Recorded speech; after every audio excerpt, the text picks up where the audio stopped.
Hi, and welcome to the webcast GDP, a data-driven marketer's guide to the General Data Protection Regulation.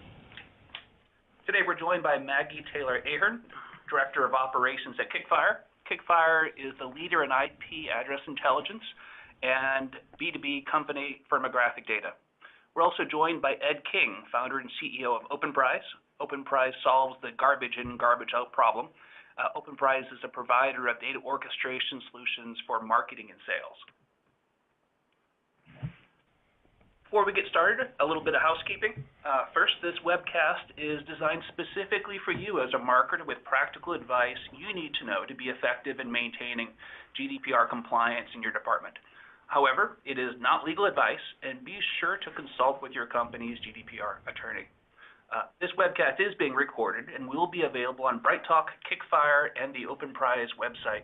If you'd like a copy of these slides, just send an email to info@openprisetech.com or info@kickfire.com. And finally, there will be a Q&A section at the end of the webcast. Feel free to type in questions at any time, but our speakers will hold off on answering them until the end. Now, I'd like to turn the floor over to our speakers, Ed King and Maggie Ahern. Maggie? Thank you so much, and we're really excited to be here with you all today. So we're going into ultimately the GDPR and understanding it, and it's very technical, and so the goal of it today is to break it down for you, give you some actionable items that you could be able to implement starting today and moving forward with your organization. So the General Data Protection Regulation, or the GDPR, why we are all here today, was ratified into law back in April 2016, and it has a 2-year period that was set to allow companies to become fully compliant by May 25th, 2018. And the GDPR is a reality, whether we want it to be or not, and whether you're a B2B or a B2C company, your consumers are still consumers. And for our marketers on the call, the GDPR language and intent is about building a marketing strategy with respect to the privacy that ultimately puts the EU citizens of EU consumers and individuals at the center. And the regulations will become and remain what I think is a new benchmark for data handling and privacy. So what are the implications for that? You know, compliance are heightened with potential fines up to 20 million euro, 4% of global annual revenue, in addition to potential brand damage and future revenue loss. So basically, you just don't want to be that company in the headlines. So some of our audience might have the thought, but I'm a U.S. company. They can't reach me, right? Well, we're really here to bust that myth and be able to say, yes, they can. And it can be done through their authority, jurisprudence, and the aid of international law. So probably easier to enforce on companies that have an EU presence, but companies with no EU presence, well, that, the EU can do is hold revenue through the banks and through the good relationship between the U.S. and EU and take that action through that international law. So, it is a reality, and our goal today is to provide a marketer's guide to understanding the framework of what the GDPR says, and then some actionable items to help you and your team ultimately comply and adapt to this. So going through some kind of definitions, some key terms of what we're going to be talking about today. The data subject or individual will be referred to as data subject and data individual. Then there's the data controller. And this is the unit that determines the means and purposes of processing personal data. This is you as a company and your marketing team. And then you have the data flow, possibly through data processors. So these are all of the vendors and partners and agencies on this Chief MarTech stack and potentially even more. And they are entirely separate entities from the controller, and they process data on behalf of the controller. Sometimes it contains personal data that they process, and ultimately it's up to the controller to secure with the processors that the same privacy principles are met. And data processors must then follow the instructions of the data controller. Next is kind of the model clauses or model contracts, and those are justifications for data transfers to receive or pass data from the EU, and they are the mandates that ultimately make up a data transfer agreement or data processing agreement. And they are the agreements between the data subjects and the data controller, as well as between the data controllers and the data processors or subprocessors.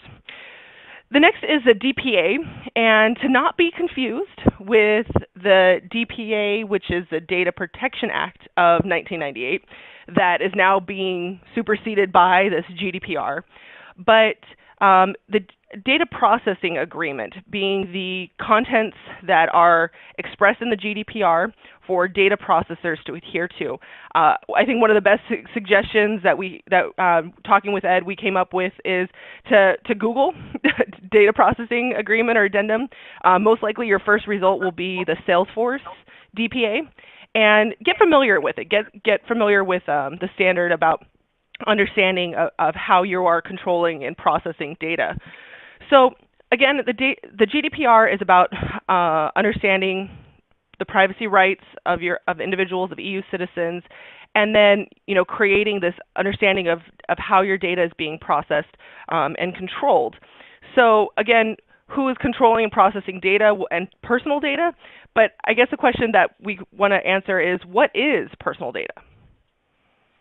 Yeah, so Maggie, personal data, and there's a general misconception about what PII is, because folks in the U.S. just really has a very different much narrower definition of what the EU's definition is. So we're going to borrow a slide from a serious decision here, and it's quite a good slide, so we'll use it. So if you look at here, under the U.S. PII, this is what folks in the U.S. typically thinks of as personal identifiable information. This is usually things that you can essentially look at it and immediately can correlate that to an individual person. This has to do with all the name, contact information, characteristics like gender, age, and also any type of online login and such as that. Now, if you look at the EU box, which includes the step mark in blue as well, you'll see that it includes other type of information as, for example, cookies, IP addresses that your computer technology uses to associate you and your devices, all the device-related information, all the behavior information. Here's a good example. In fact, by the way, if you guys are a client of Serious Decisions, I highly recommend that you do an inquiry with Julian Archer, who's the research director that covers GDPR for Serious Decision. He gave us a very good example of this, right? So let's say the two pieces of information, senior research director who works at Serious Decisions. Those two pieces of information alone are not considered PII because there are actually more than one senior research director who works at Serious Decisions. However, if you combine that with another piece of information, which is located in Netherlands, then all of a sudden that becomes PII because there's only one such person, Julian, who has that title, works for that company, and who's located in Netherlands. So anybody who knows how to use LinkedIn can easily identify that person. So this just goes to show that essentially anything, almost anything and everything you suspect can be easily combined with another widely available piece of data and be able to identify a person. That becomes PII. So in most cases, when in doubt, just assume that this, what you have is PII. And this is again one of these common myths that we help bust here on this webinar. Now, so we recently at the Salesforce Dreamforce conference last month, we did a survey of over 500 sales and marketing professionals about their GDPR awareness. Unfortunately, the news is not good. Only about less than half of the people who took the survey even are aware of what a GDPR is, and almost 86%. That's a very, very high number of folks. Their company is just not even ready, and over 60% have not even started planning and getting ready for GDPR. So if you are not ready or just start your assessment, don't feel bad. You're certainly not alone, and we're here to help you get ready for that. So, to get us started, so GDPR has a bunch of different mandates. We'll cover that for you, and Maggie will get you started. So, mandate from the GDPR main one is to appoint a data protection officer, or a DPO, who is responsible for overseeing the data protection strategy and implementation to ensure compliance with GDPR requirements. So for SME or SMB companies, this doesn't necessarily mean you have to have additional headcount. It can be an existing staff member. And additional mandates include developing and deploying security and privacy policies, conducting internal training, evaluating who has access to what data, and documenting incident response processes, which are covered with additional details in the GDPR in terms of incident responses and the steps needed to take there. And then to take all these developed practices and implement them. Sign DPAs with your data processors is another important part of the IT and security mandates and steps in the GDPR. But this webinar is intended for marketer and sales teams. So these are not your responsibility, but rather... Yeah, so Maggie, yes, you're right. They're not marketers' responsibility, but they actually will impact the folks on this call. And this is how, for example, yes, you're not responsible for appointing a DPO, but because, in a company, a lot of this European PII data reside in the marketing, sales, and customer success organizations, your department will probably be one of the major ones that'll be working closely with your DPO, and not only designing the process, the controls, and the training, and so also you have to be the one that's executing on whatever process and controls are put in place. So make sure you work with the DPO closely to make sure you actually have a scalable and process that, again, you will be a critical cog in that process to make sure it is executed to meet compliance requirements. The other things that big part of GDPR requirement is the training. So make sure, since your team are the ones that will be touching a lot of the PII data on a day-to-day basis, you'll have to go through all the training, so make sure your team is trained. Another thing not to forget is that if you're using any contractors, the contractors, basically, you can treat them one of two ways.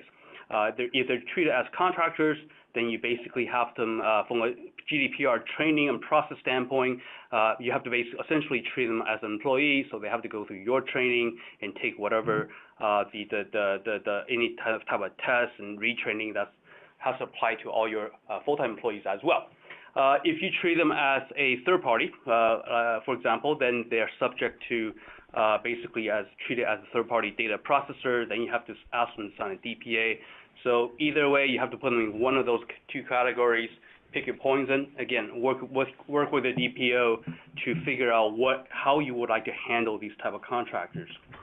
And also, your IT folks are going to have to put in a lot of technologies, for example, around access control, encryption, firewalls, and all these will have impact on your business processes. What data can leave your systems, can impact all the integrations that you have.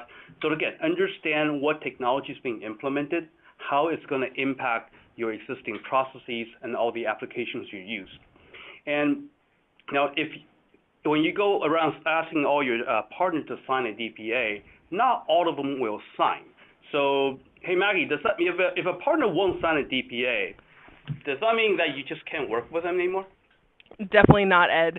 So ultimately that means that you just need to restrict and understand and control what data is being transferred to them. So utilizing a technology such as Openprise to be able to restrict what data is being sent to that data processor, and really understanding the personal data that you are restricting from sending to them if they're not willing to sign a DPA with you. And so hopefully that answers that question. I'd like to also add, too, that a lot of marketers may not be aware of the security technologies that could already be in place. So, not to worry that, all of a sudden your company is going to need to do all of these practices. You might be surprised that they might already be taking these steps from an IT security part in terms of encryption and firewalls, that that you may have these already in place. So, helping mitigate that side from the IT side, but then also, for those companies that won't sign your DPA, doesn't mean that you can't do business with them. You just need to understand and control what data gets sent to them. Perfect.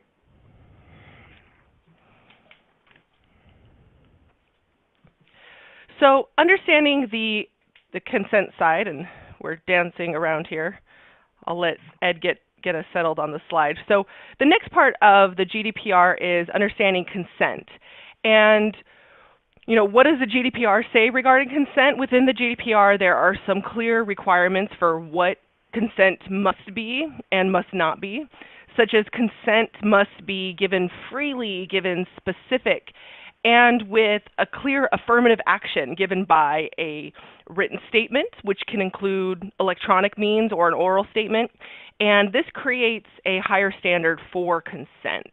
And consent under the opt-out consent is dead. And that given consent must be proven by the data controller. And although there's no black and white definition of what this looks like in the GDPR, it's creating the system of actually consenting in, this concept of this, and that it's opting in and not opting out. So in addition, the individual has a right to withdraw their consent at any time. So, all of these things, understanding what consent means. So Ed, this indicates that marketing teams will need to make some changes to their CRM or record management system to account for all this. So what should marketing teams do? Yeah, absolutely. So to make sure you have all the consent done correctly. So here's a short to-do list. First thing, of course, you got to know what you have, right? So first, you got to go inventory all your databases. Figure out where do all these EU citizen data reside, right? Can be in your CRM, marketing automation, customer success, ticketing system, user forum, all these different places where people's data can reside. Now, for all the leads that you already have in your database, you do have to go through and get consent from them to make sure that you are able to keep on communicating with them in the future and give them a chance to opt out. Then after you kind of go through your existing inventory, the next step is that for all the new leads that you're acquiring after May 25th, you have to put in a double opt-in process, right?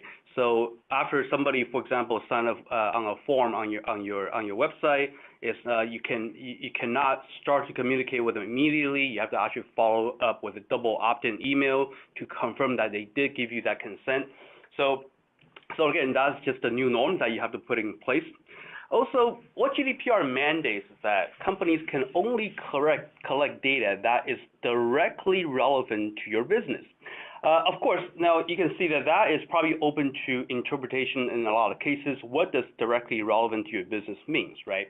Now, in some cases, it will be pretty black and white. So, for example, let's say if you sell security product to enterprise, so you probably shouldn't be in the business of collecting anybody's healthcare records, right? That's pretty obvious. However, if you're in the business of doing, for example, anything that's related to maybe social media, and I'm sure the social media company lawyers can make an argument that even that's relevant, so they can advertise the right kind of, they do the right kind of advertising to you. But in any case, you should go sit down with your lawyers and review your review and document your data collection strategy and your policy. Make sure you can defend it, right? If the regulator or lawyers do come knocking on the door, wondering why, what business do you have in collect a certain set of data. The final thing is that, so this, of course, GDPR right now applies to the EU.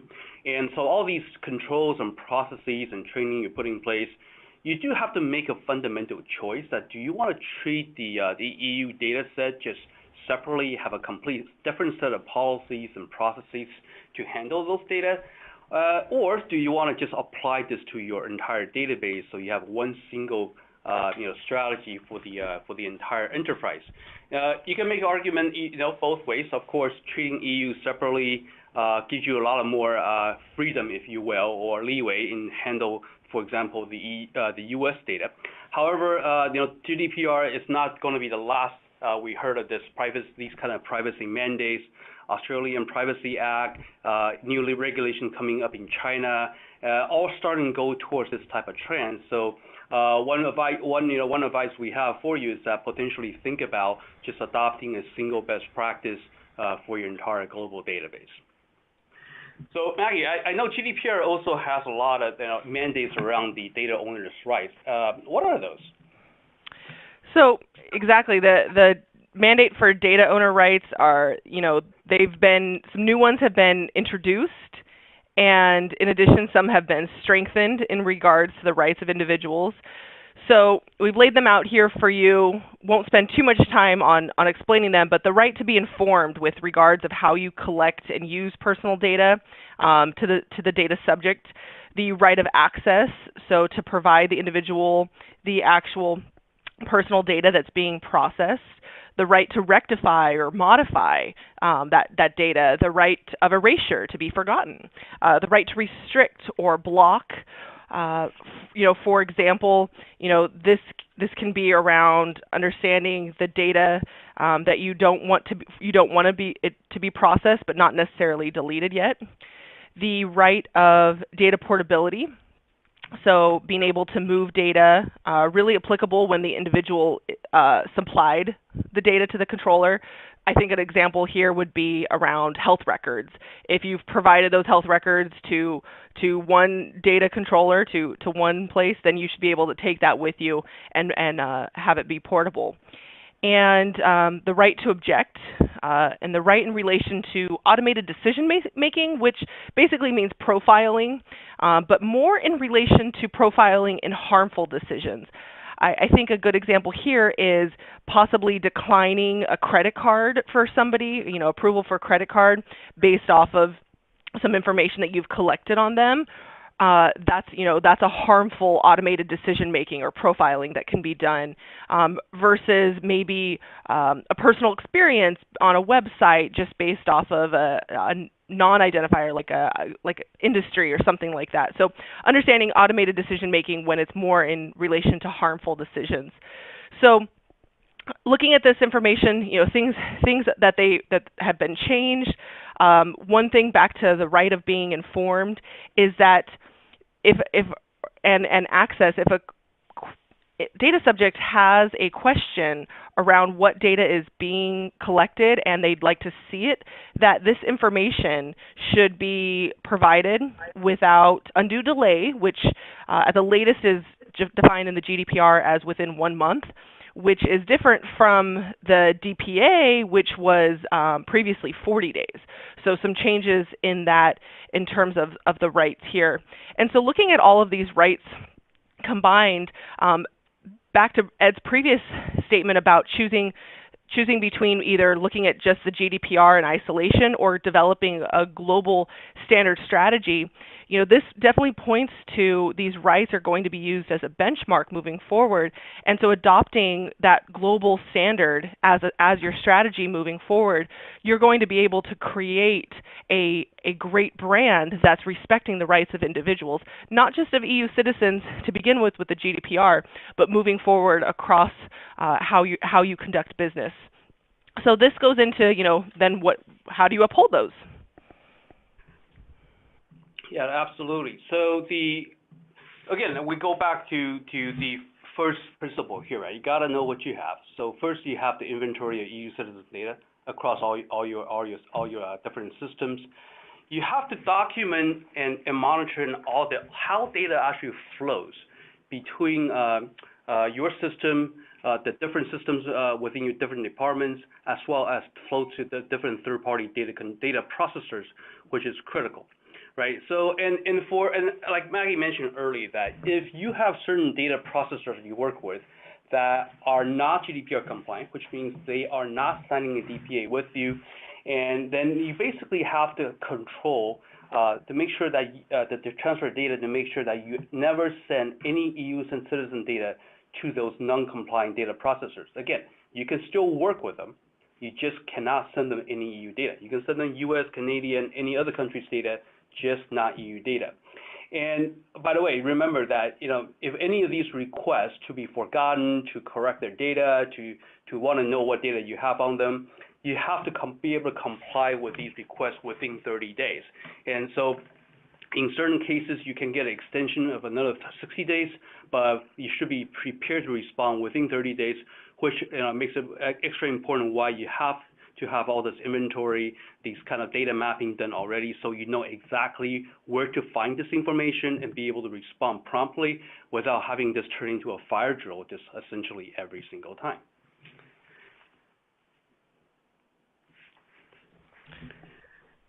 So Ed, what is data transfer?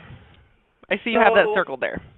Yeah, so data transfer, talking about different kind of myth, right? So a lot of times when people talk about data transfer, the immediate thing comes to mind is, okay, fine, if I download, say, a bunch of records for my Marketo or Salesforce and just send them out by email, that's data transfer. Yes, that's obviously data transfer.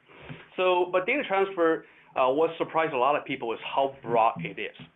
Essentially, data transfer is any time data is either manually or programmatically leaves your premise, right? It goes to a system that you no longer own. So this includes not just, certainly includes any type of email attachment that you send, or if you use any kind of cloud-based file sharing service, anytime, like a Dropbox or Google Drive, where data is transferred to, say, your agency who's developing some reports for you.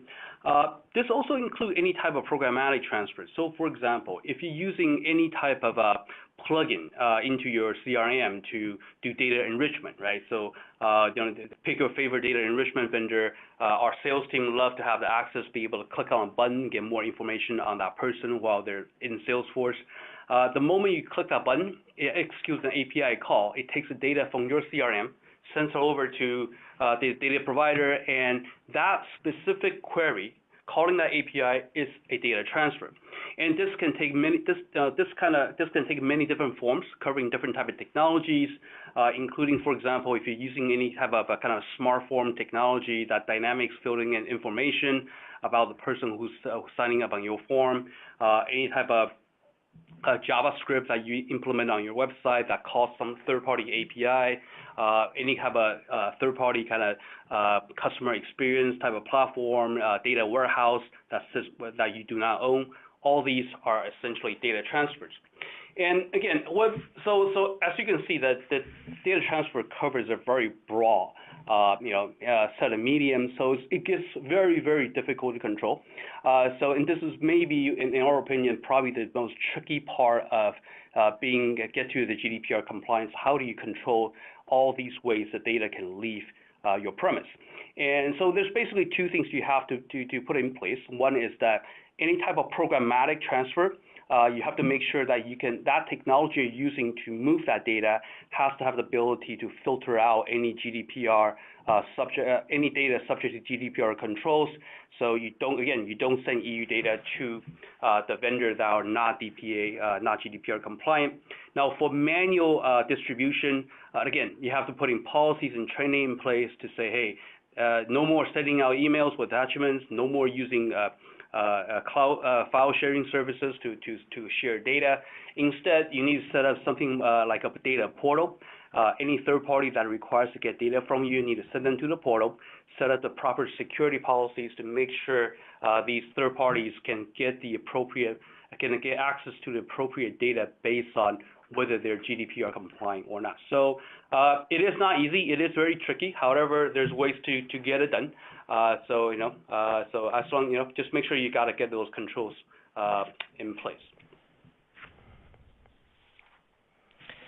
And the data transfer, is a big part of it. I think when companies are talking about GDPR compliance, that's a big portion of where they get stalled. And I think a good starting step is starting with that DPA and starting with understanding the how you are collecting the data and where that data is going, and then who it's going to, that they are GDPR compliant, as Ed mentioned. So what does this all boil up to? Putting all these puzzle pieces together. It's about creating a culture of privacy that is respecting the rights of individuals and EU citizens. And the GDPR is designed to give individuals a better control over their personal data that's held by organizations. And so by creating a system of processes and controls as an organization, you're going to be able to provide that to those individuals. So ultimately creating an awareness of who touches the consumer data of EU citizens and what that data is.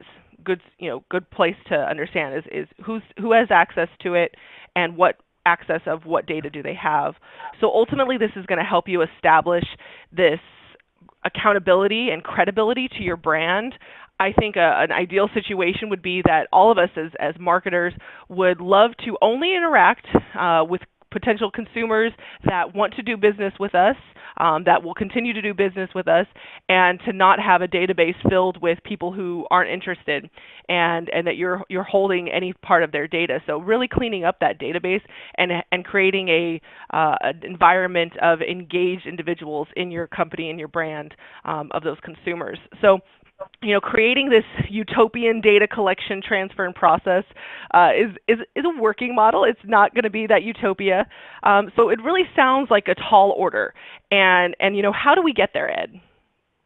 Yeah, the reality is it is a tall order. However, the reality is that for folks that's been around compliance for a while and have for over 10 years, that compliance is not asking for you to achieve perfection. The regulator know that it's very difficult to say you never slipped up.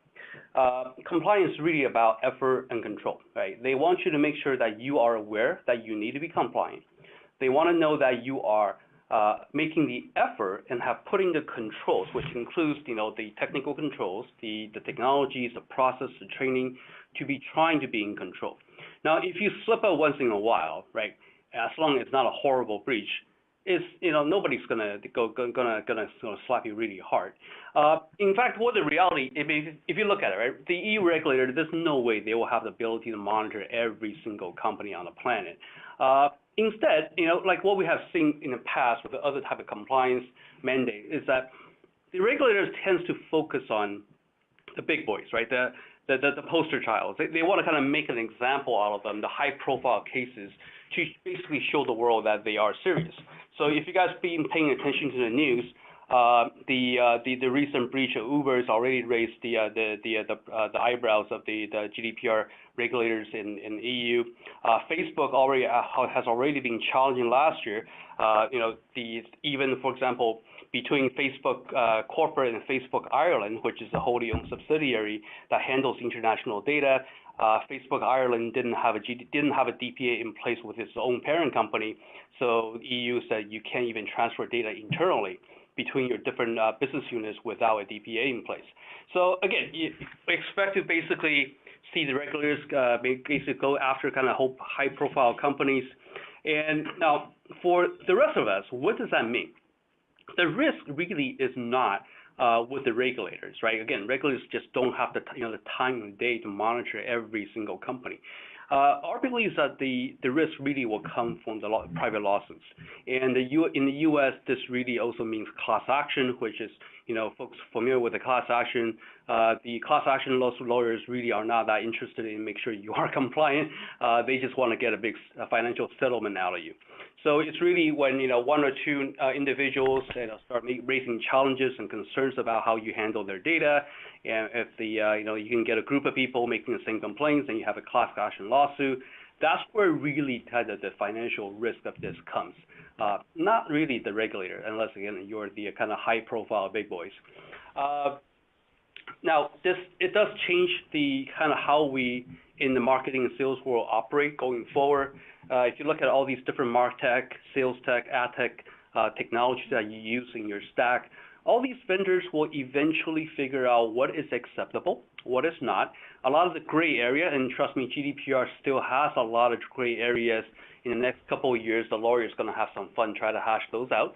Eventually, we'll all figure out what exactly is on which side of the line everything's are, and everything will be fairly clarified, at least with a precedents and lawsuits.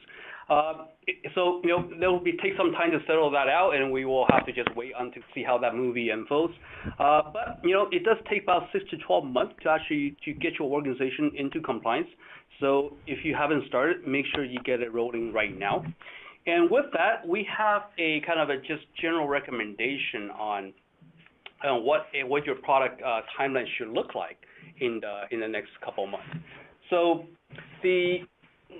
waiting for the slide to catch up here. So good that you're already on this webinar, which means you're already at least starting to get educated and raising the awareness. So that definitely should be your plan for December, is that make sure you raise awareness across your organization. In the month 2 or 3, which is January through February, start gathering information, start making assessment. Where are your data? Make your inventories. Understand what processes you have in your company that touch all these European data, and making sure understand what kind of control you already have in place. Like Maggie mentioned, right? Most companies already have quite a bit of security technologies and processing in place. Make sure they are up to date. They can handle the GDPR mandates.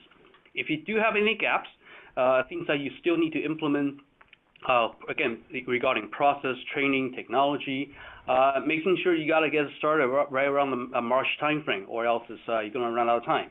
So allow 2 to 3 months for that implementation to happen in month 4 through 6, and eventually, of course, when May 26 comes around, then you should be in compliance, or hopefully very close to it. If you're not fully compliant, then you have to basically kick into monitoring and maintenance mode to make sure that you stay compliant and stay diligent going forward.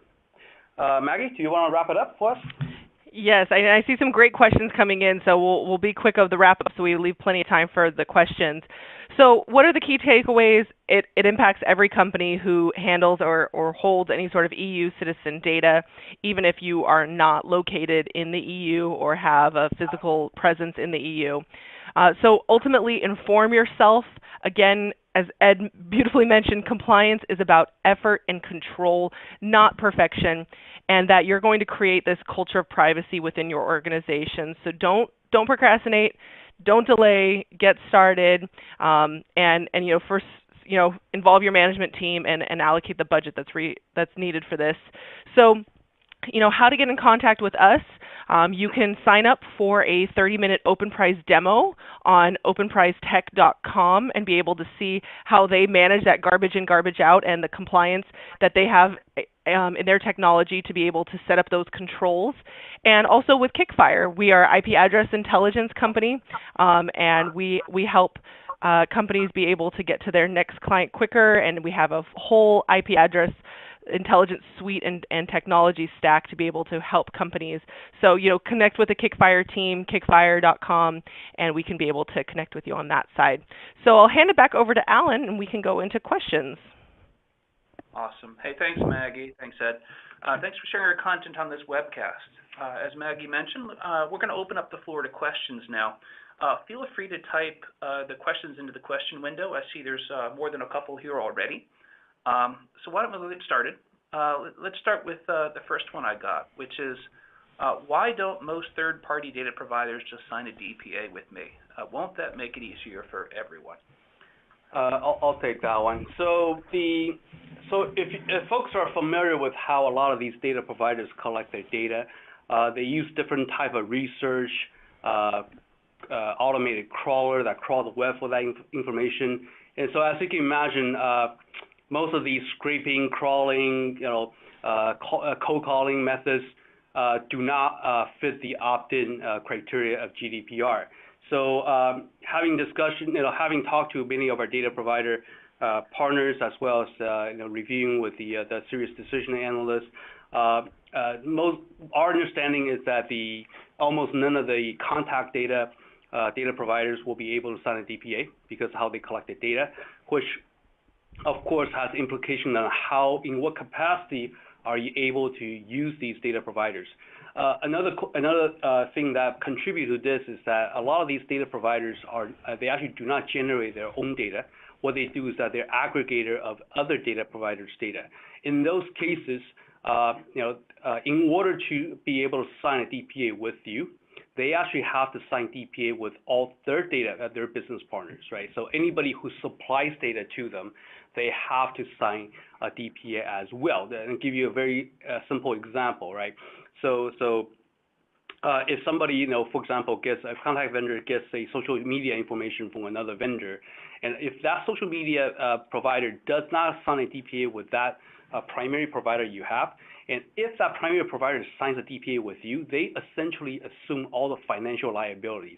Now, anybody any CFO that's kind of got half a sense will not allow their company to sign a DPA with you. So because of all those reasons, expect almost all of your data providers will not sign a DPA with you. Okay. Here's the next one. This one's a bit long. It says, every SaaS company is technically a data processor, correct? If that's true, how far does the chain of responsibility go? For example, if I have a DPA in place with a company like Salesforce or Marketo, am I responsible for ensuring I have a DPA in place with everyone in the App Exchange and LaunchPoint that I use too? Or can I expect that those companies, and in parentheses it says Salesforce and Marketo, would have taken care of that? Hey, Maggie, well, you want to take this one, or do you want me to take it? I mean, I think we both I think we both have some insight that we can provide into this. So, I would start with that understanding that you definitely need to have the DPA with your processor, but there are sub-processors. And so I think a conversation with who you are starting with the data processor to understand the controls of that side and what the requirements and what the model clauses inside of that DPA restrict. So maybe Ed, if you want to expand on that. Yeah. So for example, the difference here is that, for example, if Salesforce, let's use Salesforce as an example. Let's say you sign the DPA with Salesforce, and Salesforce has a self-service DPA anybody can sign. If Salesforce sends your data out to some third party that they use that you don't know of, then it's their responsibility to have a DPA in place with that company, right? So it has nothing to do with you. That responsibility, again, is now shared between Salesforce and their data processors. Now, let's say if you go on an apps exchange and buy one of these third-party apps, right? Which then, again, you sign a contract, you pay for it, you know who you're using, and you are deploying the integration to pull data out of Salesforce to send over to that third-party vendor. That is completely your relationship. Salesforce has nothing to do with it, right? So you have to put in a DPA in place between you and that company. Salesforce is not in that loop at all. Okay. Great. All right. Let's move on to the next question. It was, I see here, I was under the impression double opt-in was not mandatory but recommended. Can you clarify? Yeah, so double opt-in, what is double opt-in? Double opt-in is when individuals have to confirm additional data, maybe email address, before being added to future email communication or email lists. And double confirmation for, maybe being added to a newsletter or additional services. But using double opt-in for email marketing is just a recommended. It is not required, but it's a good way to ensure compliance when in regards to consent under the GDPR. So again, it's something that a best practice to implement to be able to really get around the full getting in line with the compliance in regards to all of the mandates that are set out in regards to consent. Yeah, just add a little bit to that. Again, the double opt-in highly recommended, although it's not required. Reason being that, again, as marketers, we get leads from multiple places. Sometimes use a third-party partner's website or their form to get the first opt-in. And there may be some confusion and gray area about whether that is sufficient consent. So that second double opt-in makes sure that you're compliant. Gotcha. Okay. The next question is, how do you handle data enrichment under GDPR? Do you need explicit consent included in your privacy policy? In order to use a third-party enrichment provider, you actually do not need the end user's explicit consent. Just like you have your liberty to use any data processor you wish. However, again, it goes back to the previous question. If you are going to use an enrichment provider, you must have a a DPA in place with them. If they do not sign a DPA, then you just cannot use them for EU data. So you can still use them for US data, but just not EU data. But you do not need consent from the consumer themselves. Got it. Okay. The next question here is, so without permission, our business couldn't send an individual a holiday card via mail without permission? And I think this question is more about good old-fashioned snail mail than email. Any of you guys want to take that one? Well, you could definitely send it this holiday season without any question. Next Christmas, understanding what you should do about your legacy contacts, I think that GDPR explains that new and explicit permission is required before sending email marketing campaigns to your legacy contacts. For reasons to do business, this again is that being able to have a explanation that this is part of how you do business. So I think Ed would agree that that is definitely something you would be able to do, is send a holiday card without consent permission to a business. Gotcha. Okay. There's one other question, and then it starts off with silly question, but I think that's really not the case at all given Brexit. The statement in question is, silly question, does EU include the UK? Absolutely. So in fact, UK already said that even after Brexit is finalized, they will basically stop. They'll basically still follow all the GDPR requirements. Awesome. Yeah, okay. I think there's some factors that take into that. As UK businesses, it's most likely that very few UK businesses are completely 100% UK focused. So I definitely agree that the UK is going to find it very difficult for themselves if they had a disharmonized approach than the rest of Europe. So that they're gonna be able to maintain what's said in the GDPR and or add on additional regulations in light of the Brexit. Gotcha. Okay. I see another question that's just come over. It says, aside from marketing emails, are sales prospecting efforts via Outlook emails affected by GDPR?